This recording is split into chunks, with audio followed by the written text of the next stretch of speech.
a storyteller by trade, so I love the stories of Chicago as a city, its buildings, and the people who've made them what they are today.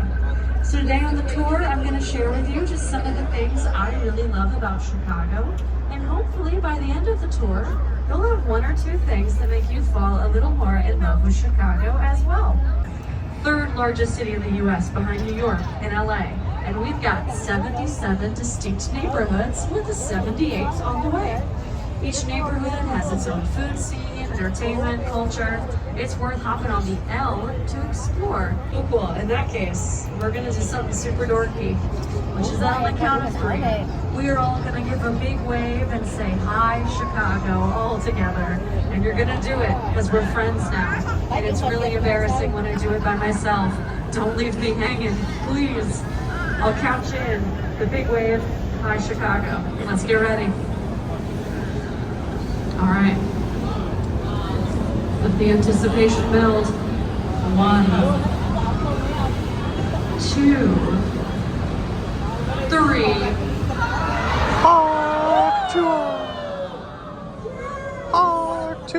Yes, most of you did it. I love that. Thank you for your participation. It means a lot. I've done that by myself. Makes for a real awkward 70 more minutes. Super cool of y'all. All right, now that you've been formally introduced, I'd like you to meet on the left-hand side. We got these 3 tall, curving blue-green towers. This is one building. It's called St. Regis, tallest building in the world, designed by a female-led architecture firm. That lead architect's name is Jeannie Gang. Jeannie Gang runs Studio Gang, a design firm here in Chicago. St. Regis that help relieve the pressure of the wind to allow for a safer amount of sway. It was not a part of the original design for this building, but there was still way too much movement happening, even with 2. This allows the residents to better connect with their neighbors above and below, but it also helps prevent birds from colliding with the windows. Aqua Tower helped Jeannie Gang win the 2011 MacArthur Genius Grant. It's now the second tallest building in the world, designed by a female architect. Straight ahead, we have the beautiful Mission. I was real bad at it. Had to get a different job. It's alright, it all worked out. Rising above the bridge on the right-hand side, all lit up in white, we have the Wrigley Building and its clock tower. That clock tower was modeled. These tiles are for decoration, but they're also a really great example of fireproofing, something that is really important in the city of Chicago. And I'll talk about that in detail later on. Monster! Straight ahead is the second tallest building in Chicago. It's wearing a name tag. This is Trump International Hotel and Tower. It's from 2009. It's from renowned architect Adrian Smith. He began his career here in Chicago before going on to design the... I said before, I love the stories of Chicago. I also love the stories that the buildings themselves can tell. I believe Chicago is a friendly city. People will give you directions if you ask, tell you the correct place to get some deep dish. We're so friendly that even our buildings talk to each other. It's a style called contextualism. It means a building has a relationship to its environment. And this building is a great example. Contextualism, this relationship, is represented in these 3 patio setbacks that correspond to the heights of nearby buildings, like the Wrigley Building construction site, which was at the time an unfinished Trump Tower. We have a ton of TV shows and movies that are filmed here. I'll mention quite a few on the tour. It's rom-coms. Sorry, not sorry. I love My Best Friend's Wedding, My Big Fat Greek Wedding, While You Were Sleeping, all filmed here. Valet only. Valet seems like it's for the best. I once hit a parked car at the airport parking garage, so this is my high-stakes parking nightmare. The car has only ever gone over the edge and into the river twice. Once for a stunt in the Steve McQueen movie, The Hunter. Carries the stories of the past with the present. This is called 77 West Wacker.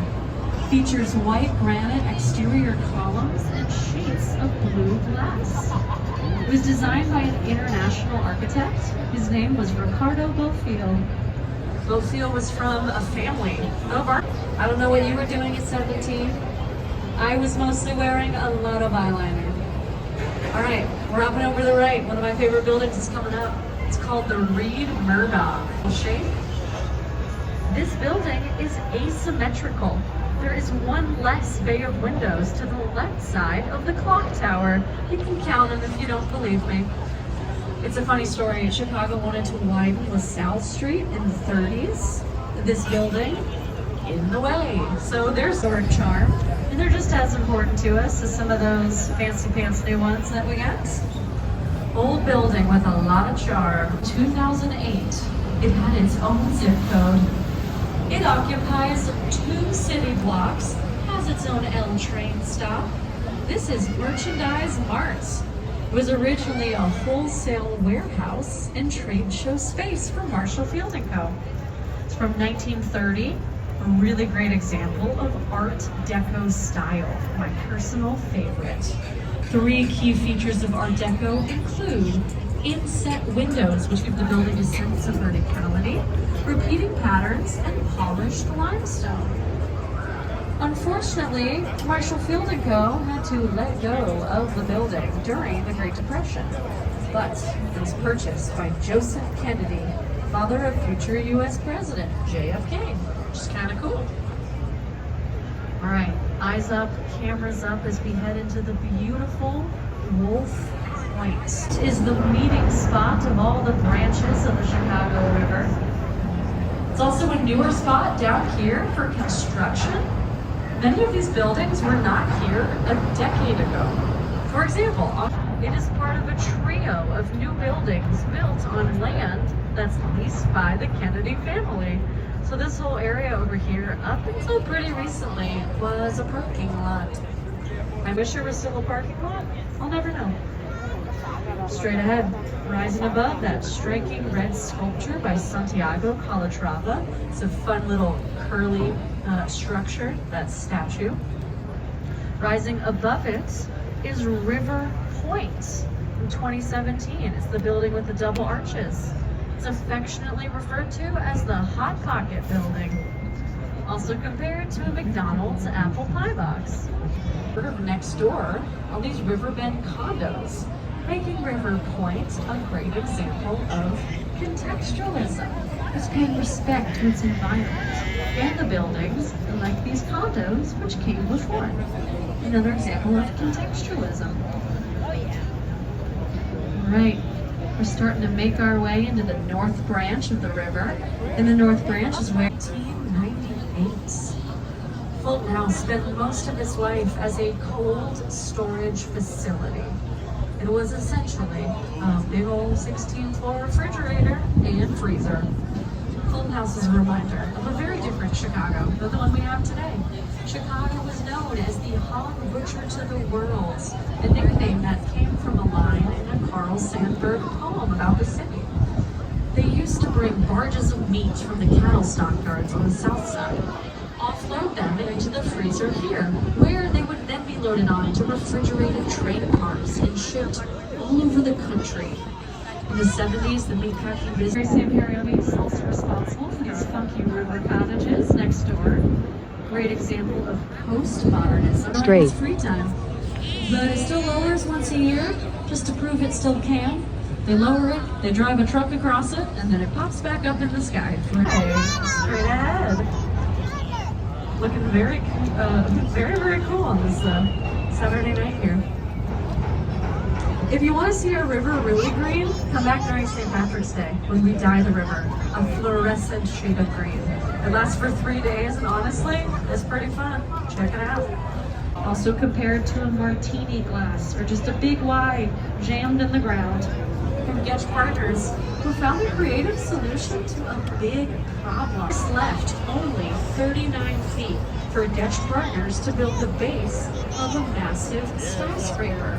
39 feet is about the width of this boat. So how do you keep an extra tall, itty-bitty base to build American Tower? From 2020, it took 3 years to build. Cost about $800 million. As someone who has previously banked at Bank of America, I like to think this is my building too. In a way, I definitely helped pay for it, so I'm kind of like an investor of sorts. Riverside, that pencil building. Well, you can find the answer in the South Branch of the Chicago River. Patterns, the polished limestone, those beautiful inset windows. Art Deco really only lasted the second. Continue straight, then sharp left. Once the Great Depression started, we were real cautious, didn't feel as if the water kind of returned, but modernism was born. And we've got a German transplant. Head south on Michigan Avenue Bridge, Union Station, Willis Tower toward South Wacker Drive. In 1,000 feet, turn right onto South Wacker Drive.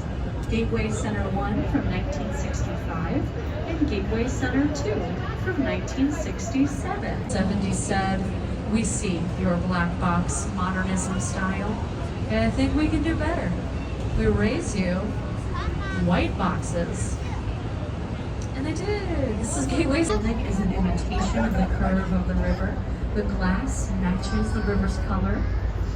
As for the whimsy, that postmodern element, all of the glass on the building is bubble glass, meaning the center of each pane bubbles out. Mail order capital of the world. If anybody remembers the Sears catalog, used to circle stuff you want, fill out a form, write a paper check. Who's got the time? As the world changed, offices and headquarters like Uber, Walgreens, and PepsiCo. So that is our great big former post office. Verified. This is my case. They recommend that you turn around and slowly back into the bus. Even more gross by the fact that Lake Michigan is where Chicago source fresh drinking water. Everybody was getting sick. So, City of Chicago calls in the U.S. Army Corps of Engineers. My favorite fact about the L train is that for $5, loud L train, for $5 you can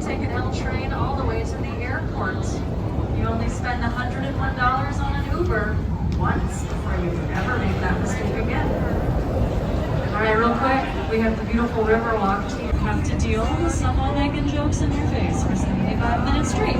So if you really hated that part, I recommend the lake tour. It'll be really a great time. We're going to give you a little discount since you were here tonight. Show your ticket from today's tour to our friends at the ticket booth up on the pier, and we'll give you a discount. It's called a stand and disembark. We don't want to hit the dock too hard and have anybody fall over on the steel deck. Maybe it's the green of the river, those beautiful white lights of the Wrigley building, or the iconic Sears Tower. Or, you know, maybe you're like me and the stories have you hooked.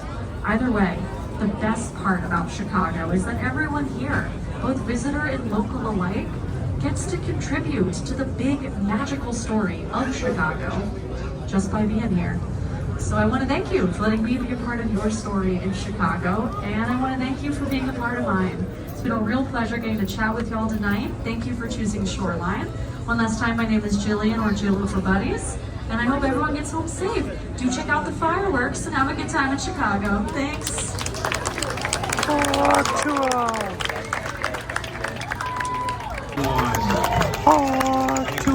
Make sure to look around for any personal belongings you may have left behind. Also, any trash.